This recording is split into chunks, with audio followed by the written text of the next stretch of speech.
Terça-feira, 1º de setembro de 2015. Seja bem-vindo. Está começando o canal de notícias aqui pela UPF TV, então fique com a gente e veja só o que nós preparamos para esta edição. Educação financeira nas escolas, um projeto para ensinar a administração das contas já no ensino fundamental. Ainda na área financeira, nós vamos falar sobre concentração de renda e privilégios no Brasil. Esse assunto vai ser tema de um debate que acontece hoje à noite aqui na UPF. Um laboratório para preservar a cultura material e a arqueologia da região. Equipe BS Bills UPF de vôlei feminino vence o time da AVF de Santa Maria e avança no Campeonato Gaúcho. E ainda 177 para-atletas reunidos em Passo Fundo para provas de atletismo, bocha, tênis de mesa e natação.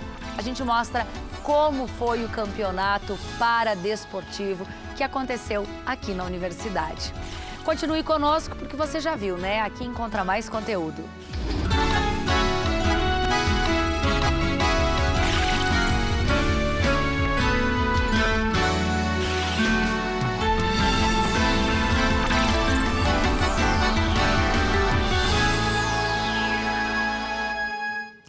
A gente começa a edição de hoje falando sobre um assunto que não é novidade, mas que repercute na sua vida. O período é de crise financeira para o Estado e também para o país. E de acordo com o Serasa, a inadimplência registrada no primeiro semestre de 2015 foi a maior dos últimos 3 anos. E saber administrar as contas pode ser a receita para evitar o nome na lista dos devedores. A educação financeira pode começar bem cedo, ainda lá no ensino fundamental. Conheça um projeto da UPF em parceria com escolas de Passo Fundo. Promoções, queima de estoque ou facilidades de pagamento. As tentações para o consumidor estão em toda parte e devem ser aproveitadas. O problema, porém, é quando as prestações ficam maiores que o orçamento. Segundo dados do Banco Central, o endividamento dos brasileiros alcançou o maior índice desde 2005. E dívidas não são problemas apenas de adultos. A principal causa de inadimplência é a má administração das finanças, mas fazer as compras e prestações caberem no orçamento também é algo que se aprende e na sala de aula. E este é o caso dos alunos da Escola Estadual de Ensino Médio Ana Luísa Ferrão Teixeira, que através de um projeto da Faculdade de Economia da UPF estão aprendendo a fazer contas na prática. Entrou na pré-adolescência, eu penso que esta é uma idade, a partir dos 10, 12, 13 anos, uma idade importante para que os filhos aprendam desde cedo a fazer essa gestão financeira a partir da experiência da sua mesada. E na escola, nós entendemos que a escola também tem um papel importante de preparar os alunos, tanto do ensino fundamental quanto do ensino médio, para se inserirem futuramente no mercado de trabalho e saberem desde cedo a organizar e planejar as suas finanças pessoais. Mas educação financeira não se resume a fazer contas, ou seja, não é só uma questão matemática. A professora de português conta qual é o método aplicado na disciplina para que os alunos aprendam a administrar o orçamento. Em língua portuguesa, nós podemos trabalhar essa temática a partir de textos que estejam circulando socialmente, né? Então, artigos de opinião, editoriais que falem sobre esses temas, que abordem o tema de educação financeira. E a lição não é tão fácil assim, mas com as oficinas oferecidas pelo projeto, muitos alunos já entenderam a importância de pensar e fazer cálculos antes de gastar. Porque antes não tinha tanta ideia de como é importante a gente guardar um dinheiro por mês para a gente ter para nós mesmos, por causa que quando o dinheiro a gente vê agora que não é tudo o que a gente pensava, que talvez fosse quase, como a gente é pequeno, a gente pensa que é infinito o dinheiro, porque a gente pede as coisas e a gente não tem a noção do que como o dinheiro gasta rápido. Eu utilizo só o necessário, pois eu ainda moro com os meus pais, mas eu gosto muito de trabalhar e é bom ter o meu dinheiro. O meu dinheiro fica no banco e eu tiro para gastos assim que sejam pequenos, máximo R$100, R$150 por mês. A metade do meu salário, vamos dizer assim. Antes de gastar, eu penso quanto dinheiro eu vou ter e quanto que eu vou ficar depois que eu gastar. Mais ou menos assim que eu faço. Qual a importância de administrar esse dinheiro? Olha, pra mim, assim, ó, às vezes que eu não administrei bem, eu fiquei, assim, sem poder comprar alguma coisa, assim, que eu precisava. E daí não é bom. E daí, tipo assim, eu tenho que pedir pro meu pai dinheiro, ele paga. Mas eu mesmo não vou conseguir. É uma coisa minha, assim, eu gosto de pagar minhas coisas, assim. E quando os gastos passam do valor recebido, o jeito é recalcular e cortar. Como devemos olhar para a pobreza? Ou melhor, como devemos perceber as desigualdades sociais, só que não lançando só um olhar para o pobre, e sim para as classes ricas também. A riqueza protegida, concentração de renda e privilégios no Brasil é o tema de um debate que acontece hoje à noite aqui na universidade.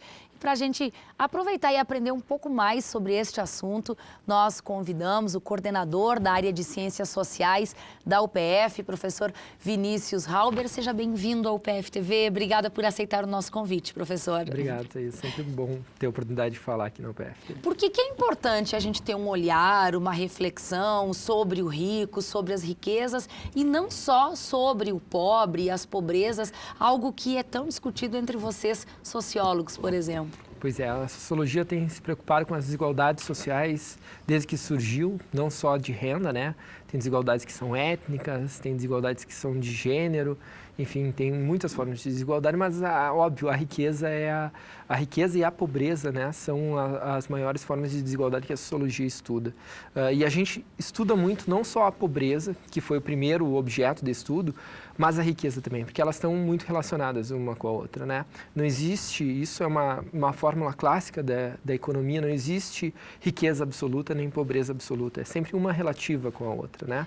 Você pode citar um exemplo? A gente estava batendo um papo aqui antes e surgiu até um exemplo que eu acho que é bacana para esclarecer. Claro, quando tu abre uma empresa, por exemplo, né, tu tem uma capacidade de trabalho, tu vai gerar uma riqueza com aquele trabalho, mas chega um ponto limite que tu não consegue produzir mais riqueza, pegar mais trabalho e produzir mais riqueza. Tu tem que contratar alguém para trabalhar para ti e a partir disso a pessoa recebe um salário e tu fica com uma parte que é a riqueza que a pessoa produziu. Então, o que acontece na nossa sociedade é que a riqueza, ela não é uma coisa produzida por si só, ela é transferida de outras pessoas, né? Isso é uma coisa que a gente tem que ter bem claro. Tem 85 famílias que detêm a mesma riqueza que 3,5 bilhões de pessoas. Essas 85 pessoas, elas não produziram a riqueza por si só, né?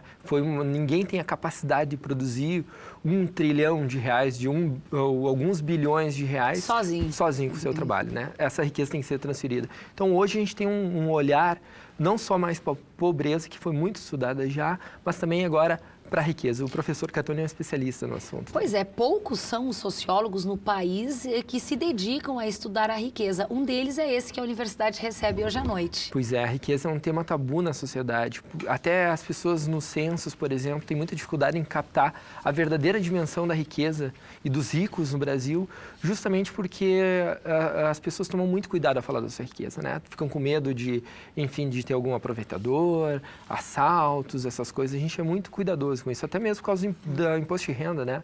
O leão também, quando a gente fala uma bobagem, pode aparecer.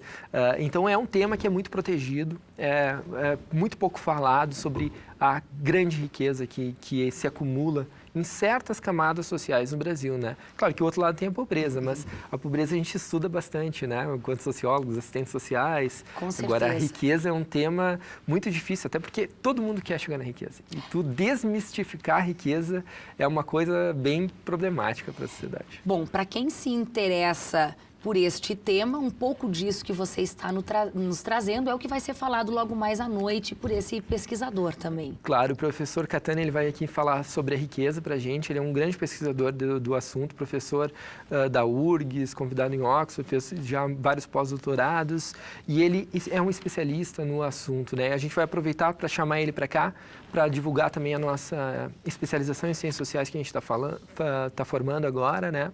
E o professor Catani é um dos grandes pesquisadores da área de ciências sociais no Brasil e vem para cá, é uma grande honra para a gente trazer ele para cá e ouvir Lu falar. Bom, além dos alunos de qualquer curso da universidade, a comunidade dessa vez é mais do que convidada para assistir essa palestra. Claro, a entrada é gratuita, né? A gente tem uma previsão de ocupação ali no auditório da FEAC, mas o convite é aberto para toda a comunidade participar, né? Porque justamente a universidade é o espaço não só do ensino, mas também, ainda mais sendo a UPF, né? Uma universidade comunitária, que bom que todo mundo possa participar dessa discussão sobre riqueza e também, né, pensar a pobreza e a riqueza no Brasil, as desigualdades sociais, os problemas que a gente tem no Brasil. 7h20 hoje no auditório da FEAC. Está feito o convite, não é, professor? Muito obrigada. Obrigada. Sucesso hoje à noite. Obrigada. Bom, e os policiais militares aderiram à mobilização dos servidores estaduais nesta terça-feira em Passo Fundo. E essa situação é chamada de aquartelamento e acontece porque familiares e sindicalistas bloqueiam desde as 5 horas da manhã os portões do 3º RPMON, o acesso ao CRPO, e impedem a saída dos veículos do Batalhão de Operações Especiais. Também 12 escolas estaduais estão fechadas, 8 estão trabalhando parcialmente e 12 têm atividades normais na cidade. Na Coordenadoria de Saúde, os serviços estão sendo oferecidos, porém de forma mais lenta do que o habitual. Depois do intervalo, o jogo da equipe BS Bills UPF contra o time de vôlei feminino de Santa Maria pelo Campeonato Gaúcho e ainda os paratletas de 15 cidades do estado que estiveram em Passo Fundo para provas em diferentes áreas. Nós já voltamos.